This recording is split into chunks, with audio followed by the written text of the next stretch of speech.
നവരാത്രി ആഘോഷം ഡൽഹിയിൽ എങ്ങനെയാണെന്നുള്ളത് കാണണ്ടേ? അപ്പോൾ ഇന്നത്തെ വീഡിയോയിലേക്ക് ഏവർക്കും സ്വാഗതം.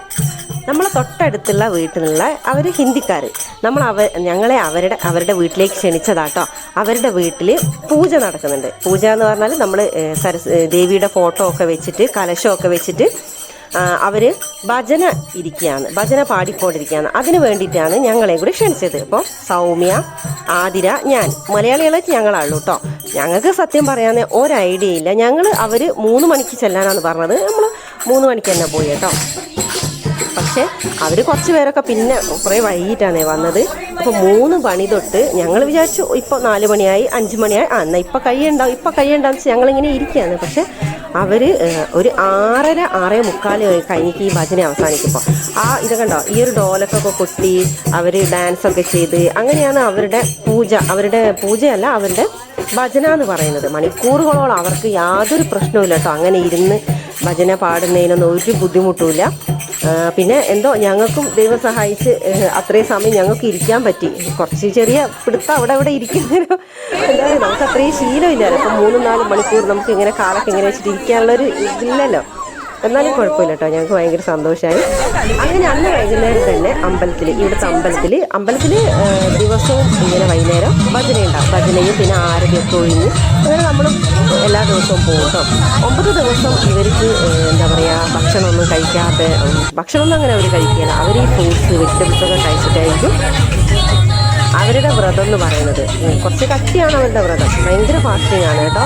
എന്നിട്ട് 9ാമത്തെ ദിവസം ഈ കുട്ടികളൊക്കെ കന്യകാ പൂജയൊക്കെ നടത്തിയിട്ട് അങ്ങനെയാണ് അവർ പിന്നെ ഫുഡ് കഴിക്കുന്നത്. പിന്നെ ഇതാണ് എന്താ പറയുക, ഡാണ്ടിയ എന്ന് പറയുന്നത്. ഈ ഡാൻസ് എല്ലാ ദിവസവും വൈകുന്നേരം ഉണ്ടാവും. വൈകുന്നേരം അവരുടെ ആരതിയൊക്കെ കഴിഞ്ഞ് അവരുടെ ഈ നവരാത്രി ആഘോഷത്തിൽ, ഉത്തരേന്ത്യയിൽ നവരാത്രി ആഘോഷം എന്ന് പറയുന്നത് തന്നെ പിന്നെ ഗർഭ നൈറ്റ്, ഡാണ്ടിയ, അതുപോലെ മാതൃപൂജ ഇതൊക്കെ ഉൾപ്പെടുന്നതാണ് കേട്ടോ. ഈ ഒരു 9 ദിവസം ഇതൊക്കെ ഉണ്ടാവും. ഈ 9 ദിവസം ഇതൊക്കെ ഉൾപ്പെട്ടതാണ് കേട്ടോ അവരുടെ ഒരു നവരാത്രി പൂജ എന്ന് പറയുന്നത്. അപ്പം ഇതാണ് ഡാണ്ടിയ നൃത്തം. അത് എല്ലാ ദിവസവും ഈ അമ്പലത്തിൽ ആരതി കഴിഞ്ഞതിന് ശേഷം എല്ലാ ദിവസവും ഉണ്ടാവും കേട്ടോ. അപ്പോൾ ഒരു ദിവസം അവർക്ക് ഫുൾ എന്താ പറയുക ഉറക്കമൊഴിച്ചിരിക്കണം. ഇന്നെന്ന് പറഞ്ഞാൽ പിന്നെ കഴിഞ്ഞ ദിവസമായിരുന്നു അതിൻ്റെ മെയിൻ ഉത്സവം എന്ന് പറയുന്നത്. അപ്പോൾ അന്നത്തെ ദിവസം അവരുടെ ഡ്രസ്സിങ് എന്ന് പറയുന്നത് തിളക്കമുള്ള, നമ്മൾ എന്താ പറയുക പാർട്ടി വെയറായിട്ടൊക്കെ ഇടുന്നില്ലേ, അതായത് നമ്മളെ കല്യാണത്തിനൊക്കെ നമ്മൾ ഉപയോഗിക്കുന്ന, അവരെങ്ങനെയാണോ ഒരു കല്യാണ പെണ്ണ് ഒരു വധു അണിഞ്ഞൊരുങ്ങി അതുപോലെ അവരെല്ലാവരും, ആണുങ്ങളായിക്കോട്ടെ കുട്ടികളായിക്കോട്ടെ എല്ലാവരും പുതിയ ഡ്രസ്സൊക്കെ ഇട്ട് അവരുടെ മെയിൻ ഒരു ഉത്സവം തന്നെയാണ് ഇത് കേട്ടോ.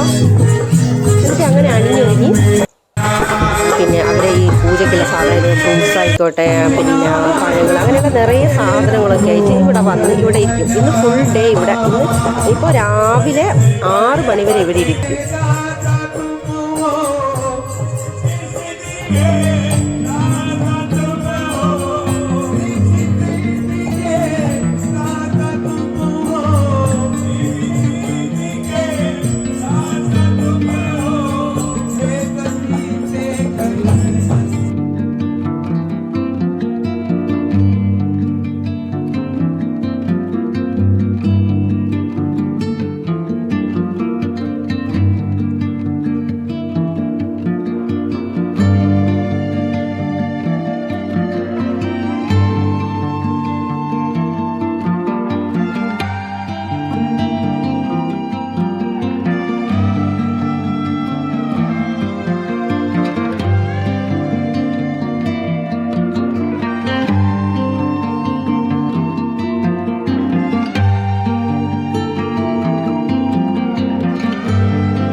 കഥയിലുള്ള കഥാപാത്രങ്ങളൊക്കെ എന്താ പറയുക നാടക രൂപത്തിൽ, പാട്ടിൻ്റെ രൂപത്തിൽ ഇവിടെ അവതരിപ്പിക്കാം കേട്ടോ.